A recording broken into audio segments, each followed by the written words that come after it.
మీ business ఏదైనా మీ ఊర్లో promotion చేయాలంటే అది సుమన్ టీవీతోనే సాధ్యం. ఇప్పుడే సంప్రదించండి. నమస్తే, వెల్కమ్ టు సుమన్ టీవీ. ఈ రోజు మనం సంగారెడ్డి జిల్లా కేంద్రంలోని కలెక్టర్ గారి క్యాంప్ కార్యాలయంలో ఉన్నాం. ఆంధ్రప్రదేశ్లోని కర్నూలు జిల్లాకు చెందిన వల్లూరి క్రాంతి గారు ప్రస్తుతం సంగారెడ్డి కలెక్టర్ గా బాధ్యతలు నిర్వహిస్తున్నారు.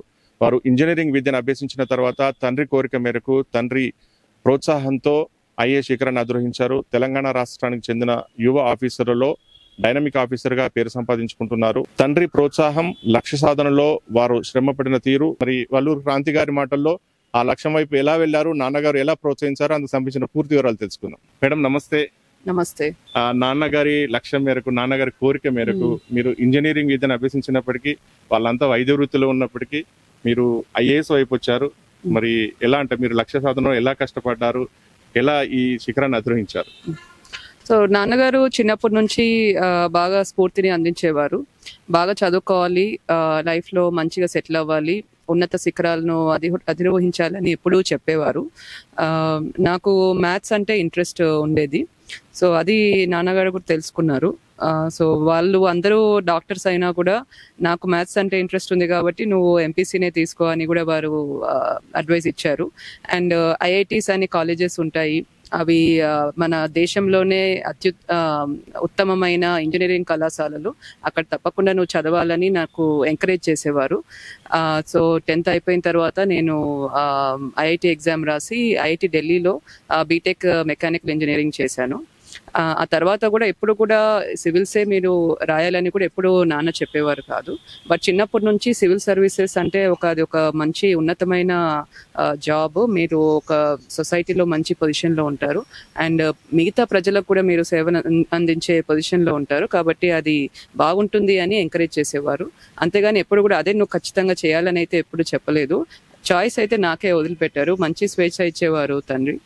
అండ్ మన ఐఐటి అయిపోయిన తర్వాత నేను సివిల్స్ అయితే బాగుంటుందని నేను కూడా డిసైడ్ చేసుకొని అది చదవడం ప్రిపరేషన్ స్టార్ట్ చేశాను. ప్రిపరేషన్లో కూడా ఎప్పుడు కూడా ఏ విధంగా చదవాలని కూడా అడ్వైస్ ఇచ్చేవారు. చేశారు, చేసి ఇంటర్వ్యూ వరకు వెళ్ళి కొంచెం ఏజ్ ప్రాబ్లంతో క్లియర్ కాలేకపోయింది. But he knows how to prepare, ఏ విధంగా జనరల్ స్టడీస్ చదవాలి అంతా కూడా చెప్పేవారు. నేను ఆప్షనల్ మ్యాథమెటిక్స్ తీసుకున్నాను. సో మ్యాథమెటిక్స్ నేను చదువుకునేదాన్ని, జనరల్ స్టడీస్లో అడ్వైజ్ ఇచ్చేవారు. ఇప్పుడు కూడా బాగా సపోర్ట్ చేశారు. సో వారి స్ఫూర్తి అండ్ వారి సపోర్ట్తో నేను సివిల్స్ క్లియర్ చేసి తెలంగాణ క్యాడర్కి అలాట్ అయ్యాను.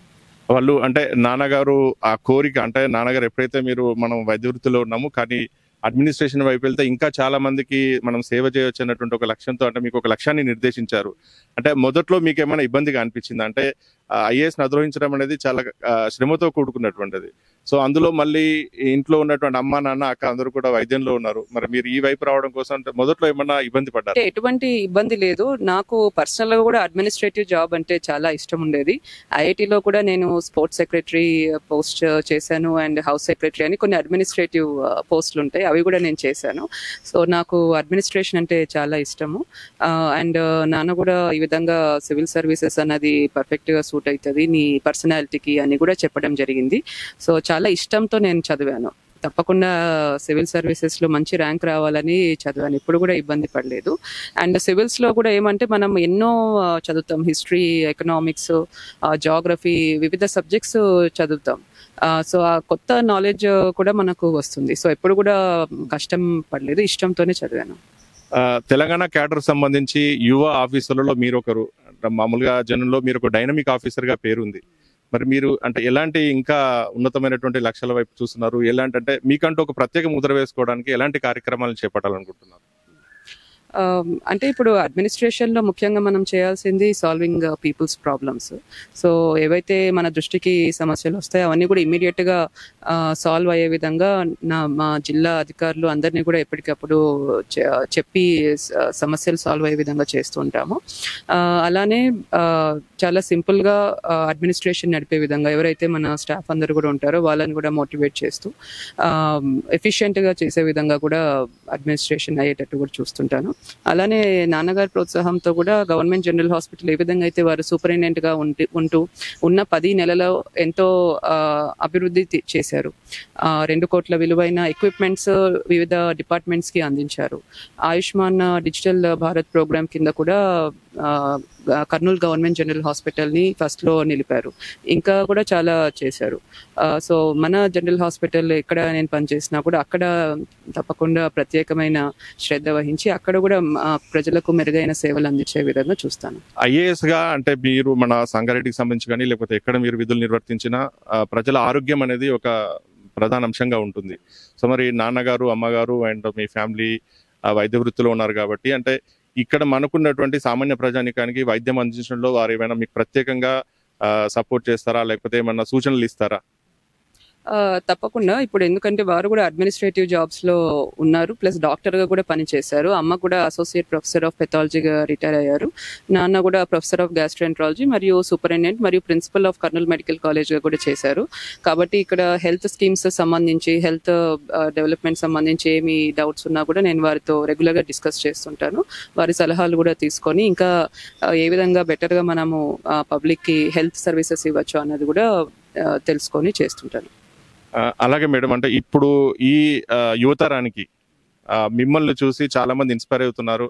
అలాగే వారందరూ కూడా ఇలాంటి అంటే ఈ అడ్మినిస్ట్రేషన్స్ లోకి రావడానికి మీరు ఇచ్చే సందేశం ఏంటి? వాళ్ళు ఏ రకంగా కష్టపడితే బాగుంటుంది, ఏ రకంగా ప్రణాళికలు రూపొందించుకుంటే బాగుంటుంది, లేదా మీరు వ్యక్తిగతంగా ఏమైనా అంటే కాలేజెస్ లో కానీ స్కూల్స్ లో కానీ వాళ్ళకి వెళ్ళినప్పుడు ఎలాంటి మోటివేషన్ క్లాసెస్ ఇస్తున్నారు? సో అడ్మినిస్ట్రేటివ్ జాబ్స్ అన్నవి సొసైటీలో one of the best jobs. So but దీనికి కాంపిటీషన్ కూడా చాలా ఎక్కువ ఉంటుంది. ఎంతోమంది విద్యార్థినులు దీనికోసం కష్టపడుతూ ఉంటారు. కాబట్టి ఎవరైనా ఈ అడ్మినిస్ట్రేటివ్ జాబ్స్ కోసం ఆస్పైర్ అవుతుంటే మాత్రం ఫస్ట్ మీకు పర్సనల్గా ఇంట్రెస్ట్ ఉండాలి. పేరెంట్స్ చెప్పినారనో ఇట్లా వచ్చి చేస్తే ఊరికే మనకు టైం కూడా వేస్ట్ అవుతుంది. కాబట్టి పర్సనల్గా మీకు ఇంటర్నల్ ప్యాషన్ ఉంటే తప్పకుండా you should go for the administrative jobs. But ఒకసారి మీరు ఈ శిక్షణ కార్యక్రమాలు అంటే కోచింగ్ కానీ ఆర్ ప్రిపరేషన్ స్టార్ట్ చేసినప్పటి నుంచి కంటిన్యూస్గా ఒకటే ఇదే ఒక మెంటల్ డిటర్మినేషన్తో మీరు ముందుకెళ్లాల్సి ఉంటుంది, ఒక పాజిటివ్ యాటిట్యూడ్తో కూడా. ఎందుకంటే ఈ ఎగ్జామే మనకు ఒక సంవత్సరం పొడవునా ఉంటుంది. ప్రిలిమ్స్ ఉంటుంది, మెయిన్స్ ఉంటుంది, ఇంటర్వ్యూ ఉంటుంది. సో కన్సిస్టెంట్గా చదువుతూ ఉండాలి, ఒక పాజిటివ్ మెంటాలిటీతో చదువుతూ ఉండాలి. అండ్ ఎప్పుడు టెస్ట్ సిరీస్ వంటివి కూడా చేస్తూ ఉండాలి. సో ఈ విధంగా చేస్తే సక్సెస్ అవుతుంది. అలాగే మేడం, అంటే ఐఏఎస్ అనగానే కొద్దిగా ఒత్తిడితో కూడుకున్నటువంటిది. సో మరి రకరకాల సమస్యలు వస్తూ ఉంటాయి, ప్రజల సమస్యలు వస్తూ ఉంటాయి. మీరు ఎప్పుడన్నా ఒత్తిడికి లోనైతే ఎలా అధిగమిస్తారు? అంటే మనం ప్రాపర్గా ప్లానింగ్ అండ్ ప్రాపర్గా కమ్యూనికేషన్, ప్రాపర్గా అన్ని ప్లాన్ చేసుకుంటే జనరలీ ఇటువంటి సిచ్యువేషన్స్ తక్కువ ఉంటాయి. ఒకవేళ అటువంటివి ఏమైనా హెక్టిక్గా వర్క్ షెడ్యూల్స్ ఏమైనా ఉన్నా కూడా కొంచెం ప్లానింగ్ చేసుకోవడం, డెలిగేషన్ ఆఫ్ వర్క్ చేయడము అండ్ మెడిటేషన్ వంటివి చేయడం. మన ఫ్యామిలీ సపోర్ట్ చాలా, నాకు ఫార్చునేట్గా చాలా మంచి సపోర్ట్ ఉంది.